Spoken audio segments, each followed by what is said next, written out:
Hello everyone, welcome to Alex coaching classes. So बच्चों, हम लोग पढ़ रहे थे अरिहंत का सैंपल पेपर 5 है ये, जिसमें हम लोग आज सेक्शन डी पढ़ने वाले हैं। तो चलिए वीडियो को स्टार्ट करते हैं। अगर आप नए व्यूअर्स हैं तो चैनल को सब्सक्राइब कर लीजिएगा, बेल आइकन को प्रेस कर दीजिएगा सो दैट कि आपको नए वीडियो का नोटिफिकेशन मिलता रहे। पहला क्वेश्चन नंबर 32 आपको स्क्रीन पर दिख रहा होगा। क्वेश्चन है the following table shows the age distribution of cases of a certain diseases during a year in a particular hospital, find modal age. तो यहाँ पर जो बच्चों क्लास इंटरवल एज जो आप इंटरवल टाइप में दिया है आपका, और डिस्क्रीट क्लास इंटरवल है, मतलब 5 से 14 और 14 से 24 होना चाहिए था, जबकि यहाँ 15 से 24 है। इसको क्या करोगे, सबसे पहले कंटिन्यूअस में चेंज कर लेना है आपको। कंटिन्यूअस में चेंज कैसे करते हैं, तो लोअर लिमिट से 0.5 माइनस करना है, अपर लिमिट में 0.5 प्लस कर देना है। बात आ रही है आप लोगों को समझ में? तो देखो क्लास इंटरवल चेंज होकर क्या बनेगा, तो चेंज होकर के क्लास इंटरवल आपका बनने वाला है, वो बनेगा पहला, यहाँ पर चाहो तो आप लिख सकते हो CI क्लास इंटरवल, शॉर्ट में मैं लिख देता हूँ CI।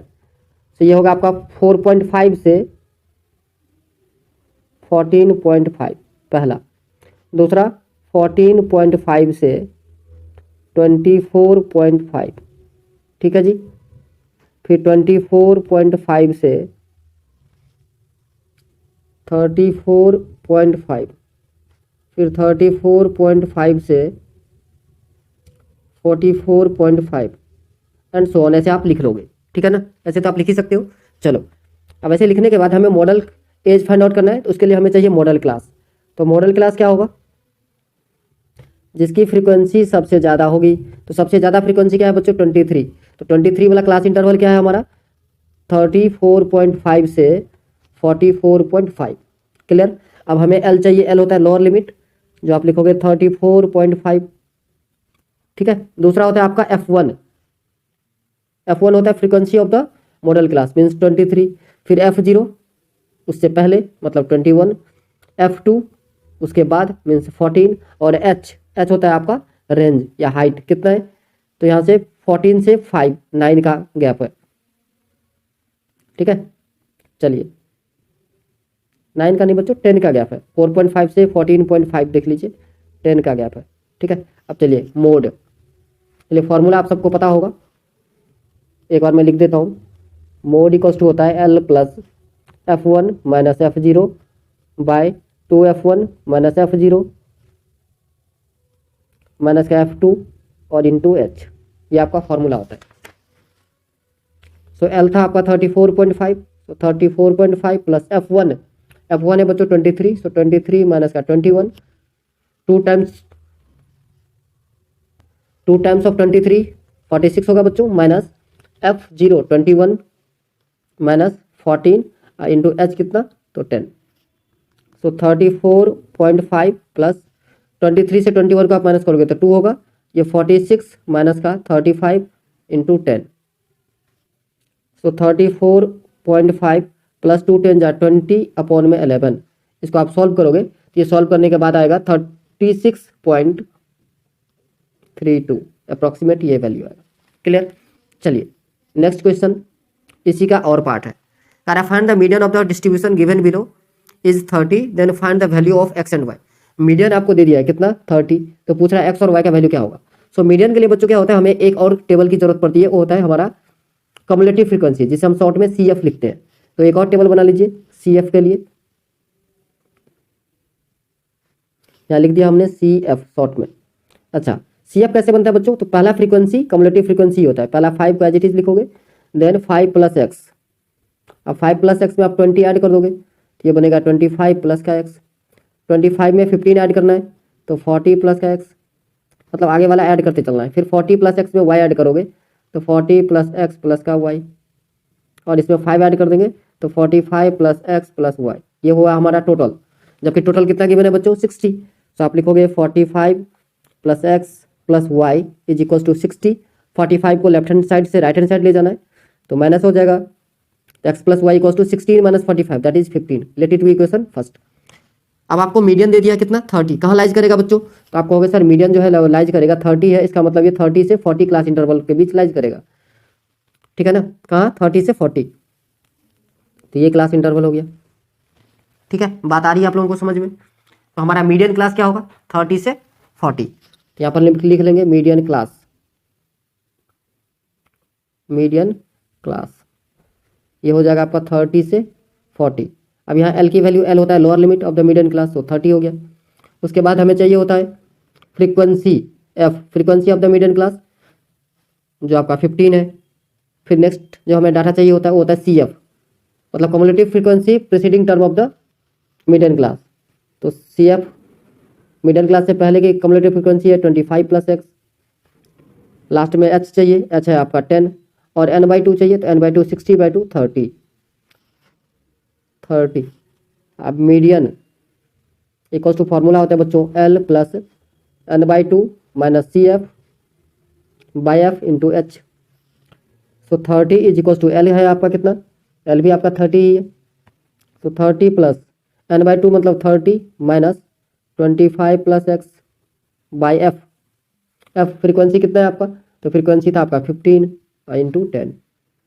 इस 30 को बच्चों लेफ्ट हैंड साइड में माइनस कर दोगे तो 30 - 30 0 हो जाएगा। सो 0 = 30 - 25 that is 5। So 5 - x/15 × 10, simplify कर दो, 5 2 = 10, 5 3 = 15। सो 5 2 = 10 - x, और इस 3 को क्रॉस मल्टीप्लाई कर दोगे तो 0 हो जाएगा। सो 10 - x = 0, 10 - x = 0, तो x = कितना आएगा बच्चों 10। अब x का वैल्यू आ गया 10। अब पहला इक्वेशन आपका क्या था, x + y = 15। यहाँ पर ध्यान से देखिए, x + y कितना था 15, तो अगर x का वैल्यू 10 आया तो y का वैल्यू कितना आएगा 5। आया समझ में, बहुत आसान है क्वेश्चन। चलिए नेक्स्ट आगे बढ़े। नेक्स्ट क्वेश्चन है, करा from a solid cylinder whose height is 12 centimetre and diameter is 10 centimetre. एक सॉलिड सिलेंडर है जिसका हाइट जो है आपको 12 दिया है और डायमीटर कितना दिया है 10, कुछ इस टाइप से।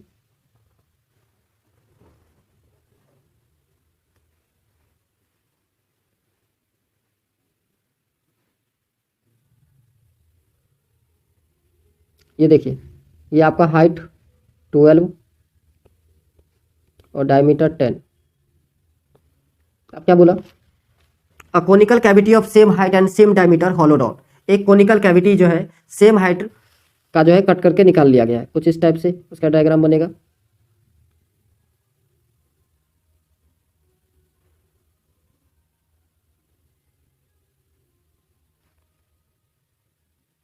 ये बना आपका।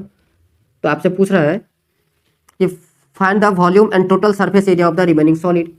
तो रिमेनिंग सॉलिड का जो है, तो बच्चों यहाँ पर देखो दोनों का डायमीटर सेम ही होगा और हाइट सेम होगा दोनों का।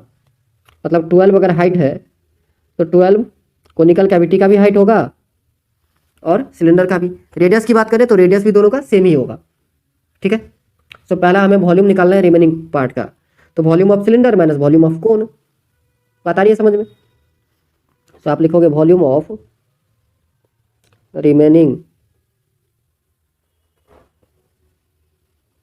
रिमेनिंग सॉलिड शेप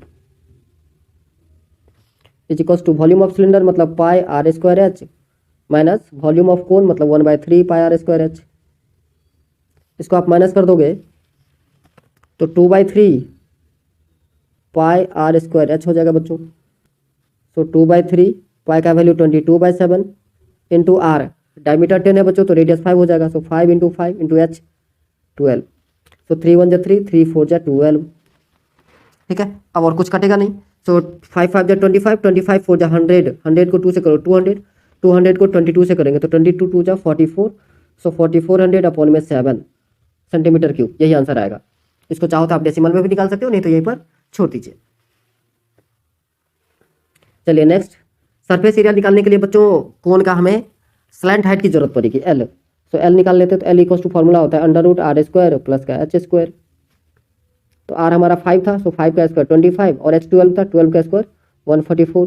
सो √169 जिसका रूट होता है 13 सेंटीमीटर, ठीक है, 13 सेंटीमीटर।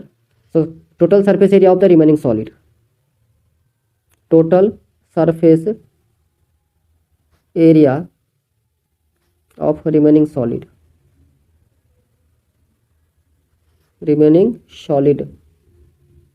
इक्वल्स टू कैसा होगा बच्चों। सबसे पहले देखो कर्व सरफेस एरिया सिलेंडर का होगा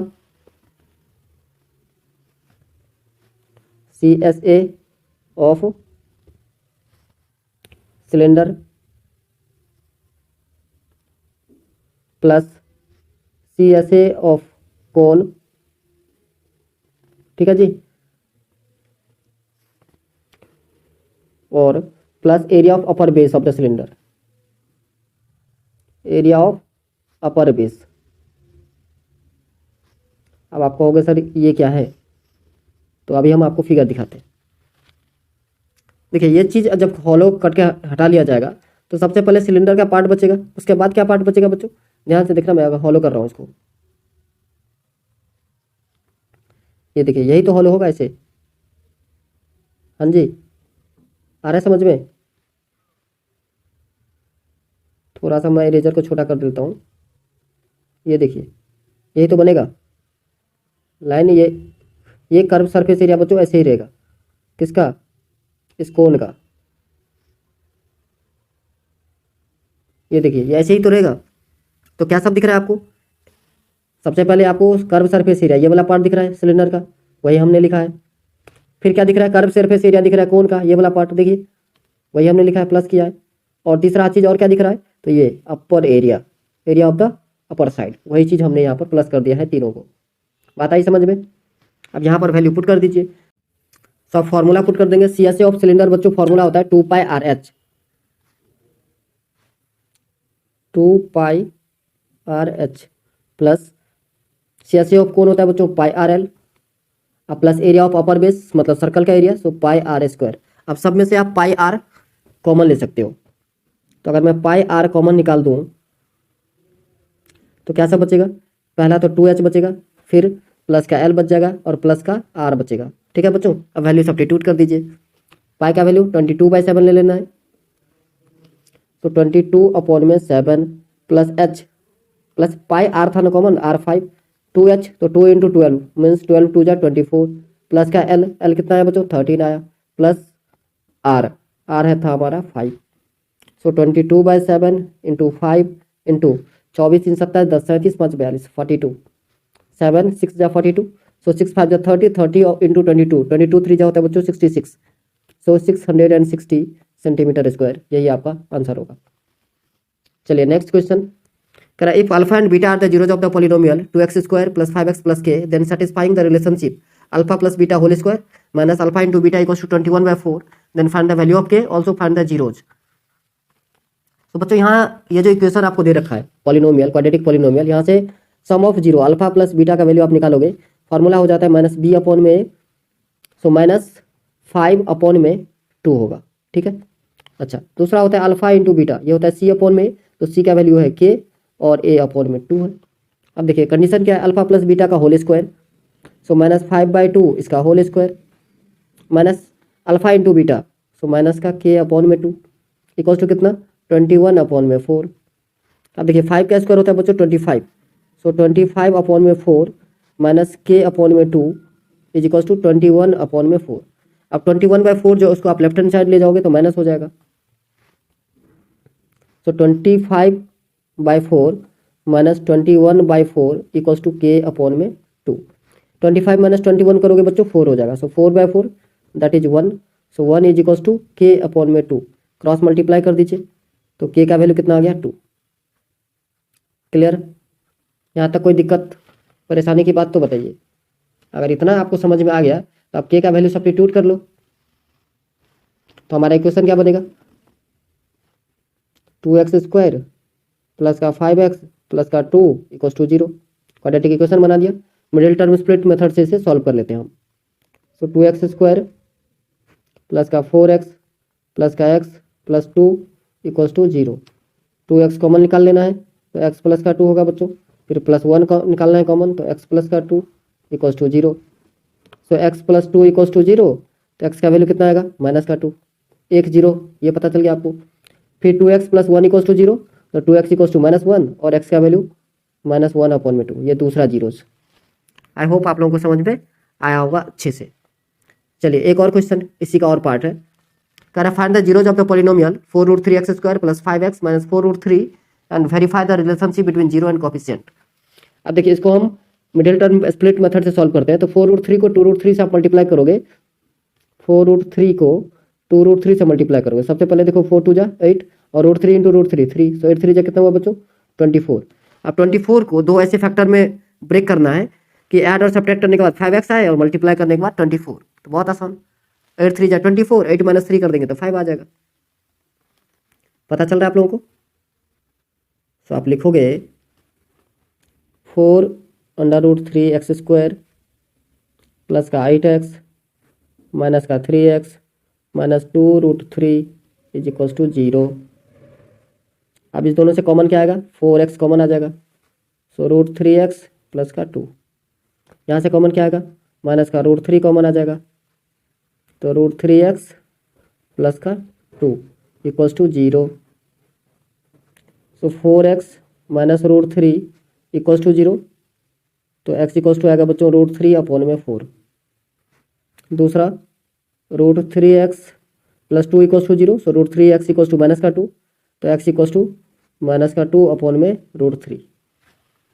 सो एक को आप अल्फा मान लो, दूसरे को बीटा मान लो।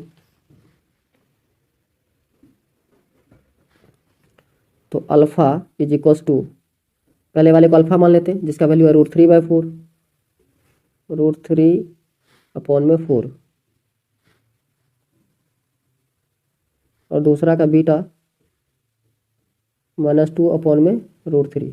अब आपको चाहिए अल्फा प्लस बीटा, फॉर्मूला होता है -b/a। फॉर्मूला के अकॉर्डिंग निकालोगे तो माइनस b कितना था? तो 5 था, तो माइनस का 5/4√3 कितना? 4√3। अब इसे ऐड करके देखो तो √3/4 और माइनस 2/√3, एलसीएम लोगे तो 4√3 आएगा। √3 इंटू √3 3, तो 3 माइनस 2। यहाँ पर बच्चों को हमारा था 5, ठीक।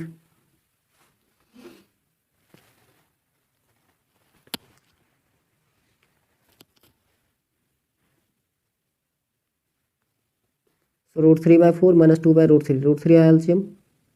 अच्छा हाँ, सो बच्चों √3 यहाँ 4 2 जा 8 आता, तो ठीक है, माइनस 5/4√3 दोनों तरफ आ रहा है। अब ध्यान से देखिए, यहाँ पर हमने 4 से मल्टीप्लाई नहीं किया था 2 को, इसलिए 3 लिख दिया था।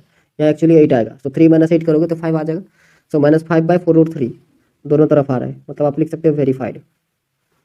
नेक्स्ट अल्फा इंटू बीटा, ये होता है आपका C/A। C/A, तो C कितना था हमारा? -2√3, माइनस का 2√3 और नीचे में 4√3। इसको आप सिंप्लीफाई करोगे तो माइनस का 1/2 आएगा।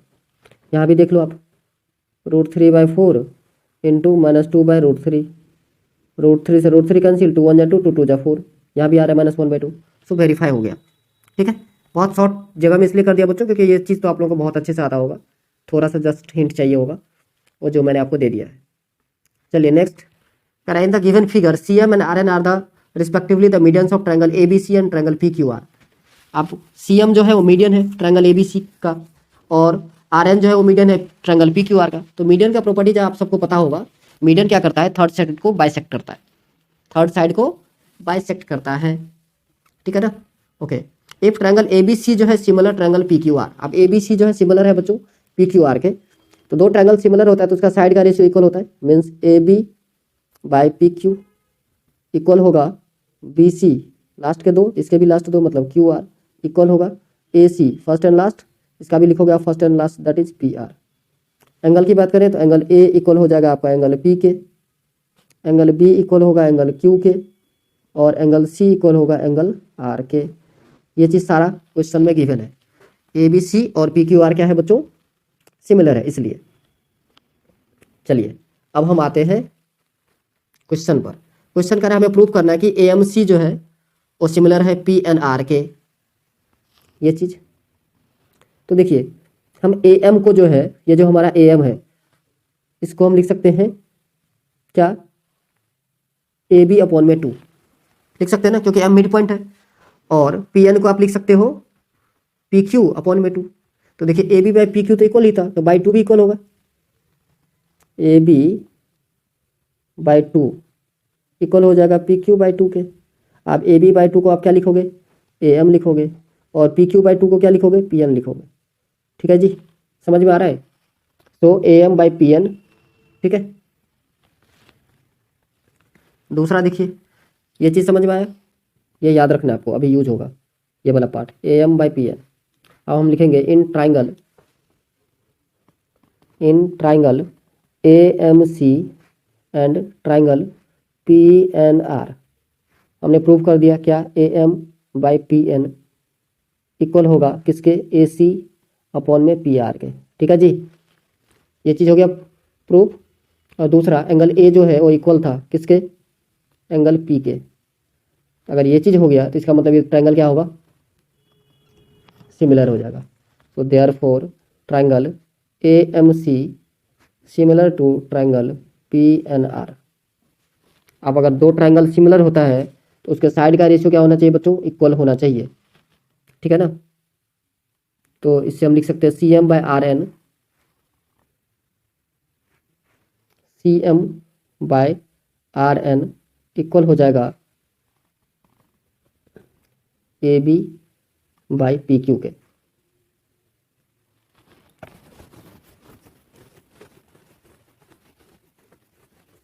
आप कहोगे सर कहाँ से ला दिया ये तो हमें पता नहीं चला। तो बच्चों यहाँ पर देखो ना, CM जो है वो इक्वल होगा RN के, ठीक है ना, और AC इक्वल होगा PR के, AC बाई PR। तो AC बाई PR एक्चुअली किसके इक्वल था, AB बाई PQ के इक्वल था ना, पहले वाले जो हमने लिखा था उस हिसाब से हमने एक ही बार में लिख दिया।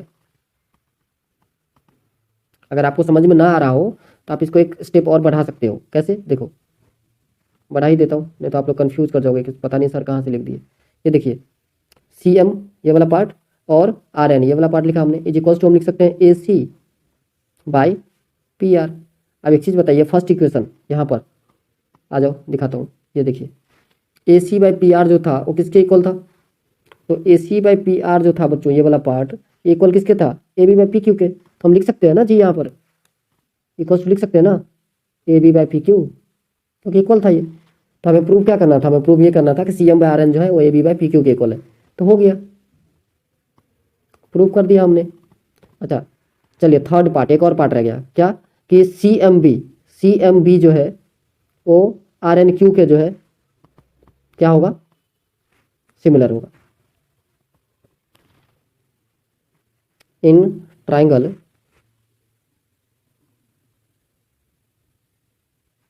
CMB एंड ट्राइंगल CMB पहला था और दूसरा कौन सा ट्राइंगल लेना था, स्लाइड में देख लेते हैं। हाँ RNQ।